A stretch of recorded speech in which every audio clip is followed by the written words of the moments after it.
Good morning, everyone. Thank you for coming out today. I'm Joliet Mayor Bob Odekirk. I want to welcome you here, especially the out-of-towners. Welcome to Joliet. There's a handful of city council people here. I saw Councilman Joe Clement, Councilwoman Sherry Reardon, and Councilman Pat Mudrin. County Executive Jennifer Bertino is also here. If there's any other elected officials, I apologize for not seeing you. Yeah, I want to really recognize the work that's been done by our Joliet Fire Department Deputy Chief Jeff Carey and Thriveworks. It's a great program. It began with something that we were doing internally with police and firemen who were on the front lines for mental health issues and dealing with them. And it's something that we decided to expand throughout the city to all our residents. With city government, we're pretty limited a scope of what city government could do. And mental health and that type of thing really isn't something that falls under our purview, but this is.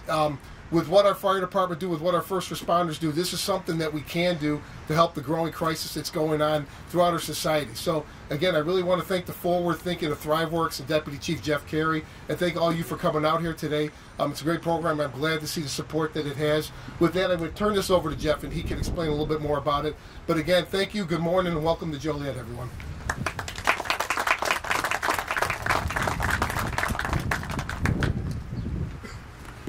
Thank you, Mayor. Before I get started, my daughters over here have some brochures or handouts. If anyone would like information, I'll just have them walk through. That's what they're handing out, kind of how our program. The trifold program they got, that's what we give out to people on the ambulance and how we get them to this facility. So, thank you all for coming here today as we introduce the City of Joliet's Community Mental Health Program. The program was developed to address our community's growing needs for mental health issues. First, I'd like to introduce the team that helped us get this whole program together. To my right here we have Sister Mary Francis, who's a suicidologist and has been instrumental in getting this whole thing together. She started many crisis lines, including the crisis line in Will County. We have, from Thriveworks, we have Steve Vanderwatt. We started talking to him in October. Like the mayor said, this started as a thing for the employees and first responders, and we knew what a need in the community was, so we were able, thanks to the mayor and council, to expand this great service to the residents of Joliet. So that's Steve from Thriveworks. And then we have retired Captain John Lukancic. He developed the crisis first aid program and has been instrumental in training our fire department of how to deal with people having mental health issues. Thanks, John. And everybody's hiding over there. And Battalion Chief Aaron Kozlowski. He's been with us since the beginning, helping getting the training out, and all the ideas have kind of rolled through all of us. And Brother Ed, Aaron Bossage, has been there the whole time, but he's has an illness right now, so he wasn't able to make it today. So I think is that everybody? All right. So the number of calls for mental health in our community continue to rise year over year. And currently they account for over 15% of the medical calls we go on, not including substance abuse. If we threw substance abuse in there, it's about 25% of the calls we respond to today. So mental health issues affect people from all walks of life. According to NAMI, 1 in 5 adults and 1 in 6 children suffer from mental illness. Unfortunately, less than half of those people will ever receive treatment. Access and affordability are the #1 reason why people cannot get mental health treatment. Access to clinical care normally takes 4 to 6 weeks for an appointment. That's for people with insurance. For the people who are uninsured or underinsured, it's tough to get the needed treatment, especially if they require multiple visits over a period of time. People suffering from a crisis need help immediately and sometimes cannot wait the 4 to 6 weeks. Because the person having the mental health issue cannot get in to see somebody right away, they end up calling an ambulance and going to the ER. In the ER, there's minimal treatment for the root cause of the mental health problem. Currently, mental health patients transferred to the ER have nowhere for definitive care to go once they get to the ER.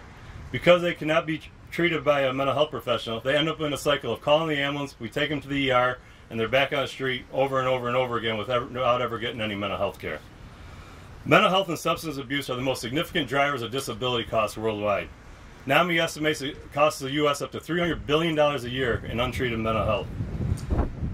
The cost of untreated mental health also extends beyond the mental health patient themselves. We hear this story over and over 8 million people in the United States spend 32 hours a week providing unpaid care to an adult with mental health issues. So what can we do? There are many potential solutions to the community mental health problems, and different methods are already in use throughout the country. But an estimated 250,000 mental health clinician shortage in the U.S. makes many of those potential solutions impossible. The clinicians needed for many of these plans just do not exist. Many other valuable and aggressive plans find unsustainable due to budgetary constraints faced by many towns and villages. So how is our plan any different? Over the past year, we've met with many community stakeholders to formulate a comprehensive community health care plan where we use resources that already exist in many cases. Our program keeps the shorthanded clinicians at their highest and best use in treating patients in the clinical setting. We developed a program that includes emergency response, secondary care resources, and most importantly, definitive care. Our plan gets the person who needs help to the person who ultimately can help them. We have trained the entire Joliet Fire Department in crisis first aid to address the emergency care. Crisis first aid helps our paramedics better communicate with a person in crisis. While paramedics are not clinicians, we can use these techniques to calm patients and get them proper immediate and long-term care resources. The first responders must build trust and rapport with the mental health care patient for them to want to take the resources we have for them. If they do not trust us, they don't care what resources we have available. And most importantly, after our paramedics use crisis first aid with somebody in the community, someone from our Community Risk Reduction Division will contact that person within 72 hours to make sure that they got the resources they needed and their basic needs are being met.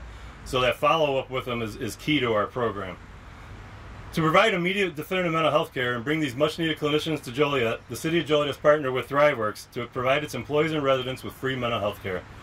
Thriveworks is a network of over 4,000 mental health clinicians that have the capability to see a person the same day or the following day. The appointment can be in person or via telehealth. This person in crisis can see a clinician quickly, and the Thriveworks clinician will become the patient's personal mental health clinician for as many sessions as needed. The City of Joliet has also partnered with Silver Cross Hospital to provide office space in this building that will be able to house 5 clinicians and a therapy land just for the children. Silver Cross and its CEO, Ruth Colby, recognize the same clinical need for care in the community and have been instrumental in getting the resources to the Joliet. Ruth had a prior engagement this morning, but thank you, Silver Cross, and I see Jill and Deborah here from Silver Cross. Thank you very much. This is much needed so we could get these resources here. So how does our plan work? When a City of Joliet resident is experiencing a mental health crisis, they can go directly to the City of Joliet Thriveworks page and schedule an appointment to see a clinician. The patient will not need unnecessary ER visits or ambulance transports, saving the patients thousands of dollars and reducing the strain on the already overloaded healthcare system. More importantly, the patient will be getting the care they need immediately. Having immediate access to definitive healthcare will solve many downstream effects of untreated mental health issues. By providing this service to all residents, we aim to stop a problem before it starts. Getting mental health care can be difficult for underinsured patients or patients without insurance. An hour-long appointment with Thriveworks clinician is currently $99. For most people with insurance, this service is fully covered. Some of our residents who need this care the most are the ones who cannot afford it. Thanks to the mayor and the Joliet City Council members that you see here today, the City of Joliet has set up an account to pick up the balance of what insurance does not cover for the underinsured and uninsured, so that every resident of Joliet will be able to receive this much-needed mental health care. So, thank you very much, Mayor. That's fantastic.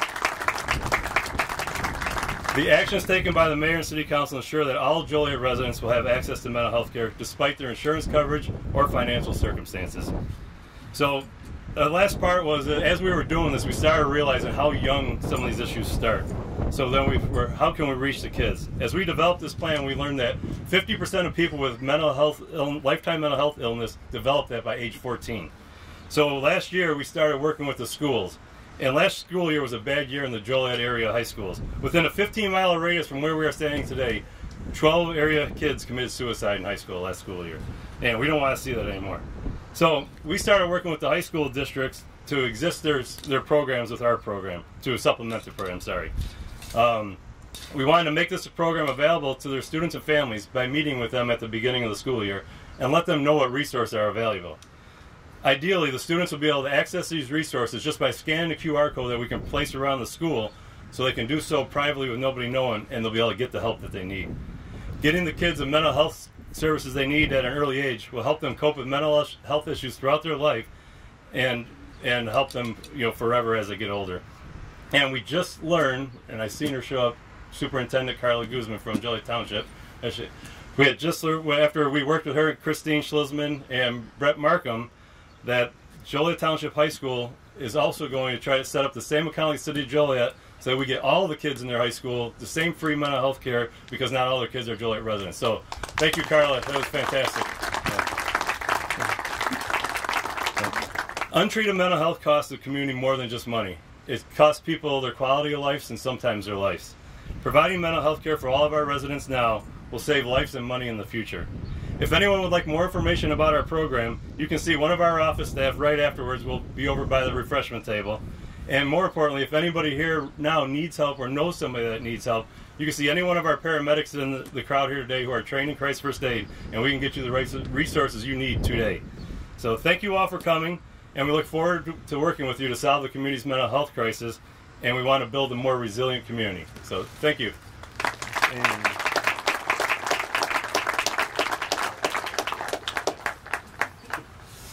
Hello everyone, my name is Ryan Culkin. I'm our Chief Counseling Officer here at Thriveworks, and I want to thank you for coming here to celebrate our first office in Joliet. In 2008, our CEO and founder, Anthony Centaur, he called 41 therapists. He was looking for a job, and he got 41 voicemails. And he said, well, that's kind of discouraging, but if I was really a client that was seeking for hope, I'd be very defeated right now. And so Thriveworks was started that day. And it started with the mission of, we want to help people live happier and more successful lives. That obviously is first and foremost for our clients and being able to help them reach their goals, leave the darkness, go to the light, and stay in the light. But we also try to do that for our clinician, our support staff, so that we can attract the highest quality clinicians in America to really help out, citizens like this in Joliet. So we knew if we were going to be able to have that mission accomplished, we're going to have to really face this challenge of accessibility, meet the client where they're at. And so that means answering the phone when someone calls. That also means accepting insurance, no matter the person's financial status, and not only accepting high cash rates.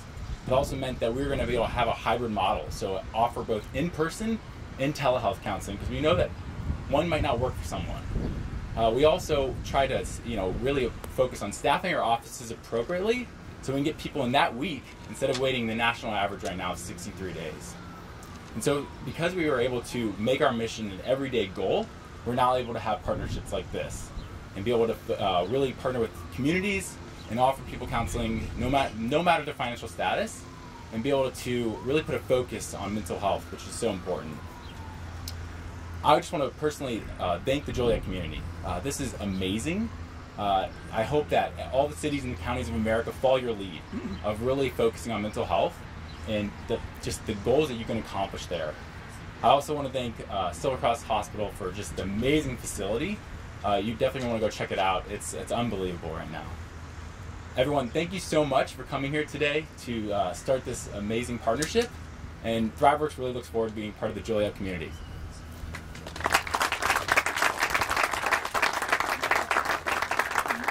Now we're going to have Sister Mary Frances come and speak.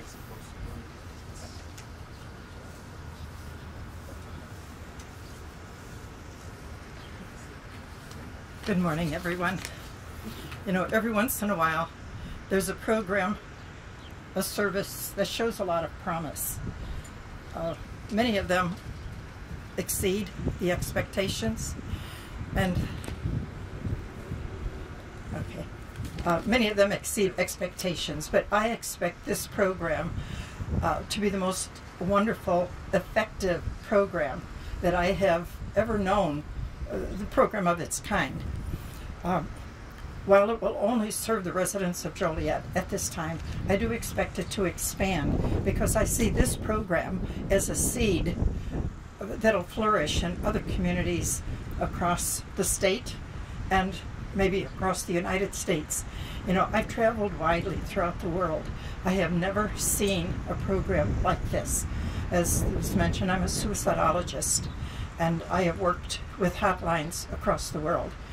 This program has a hotline component to it, in the TELMED program, that is absolutely excellent. So I see this program important not only to the city of Joliet, but also to the rest of communities, and that's communities across the United States. There are people that are in crisis. As you know, many of you know that I've been working in crisis hotlines for over 50 years now. And people in crisis need help now, not in 2 to 4 weeks when help may be available, or maybe they'll get an answering service or whatever. This program is excellent in every measure. I've worked with the committee, and I find them outstanding, dedicated people. First of all, Deputy Chief Jeff Carey and his leadership abilities, Battalion Chief Aaron Kozlowski, John Lukancic, who's been sort of the thrust and lit a fire behind us sometimes, Brother Ed Arambasich. Silver Cross Hospital has been more than generous in their help. The City of Joliet has been wonderful in offering us the resources, as well as City Manager Jim Caparelli. And they're all to be commended, as well as Steve Vanderwatt from Thriveworks. And they have all spent endless hours to bring this promising program to the people in Joliet. So at this time, I'm just going to ask the blessing of the Holy Spirit, who's a great therapist, to bless this ministry. It is a ministry, it's not a job. You're there to serve people and to help to bring people back to wholeness.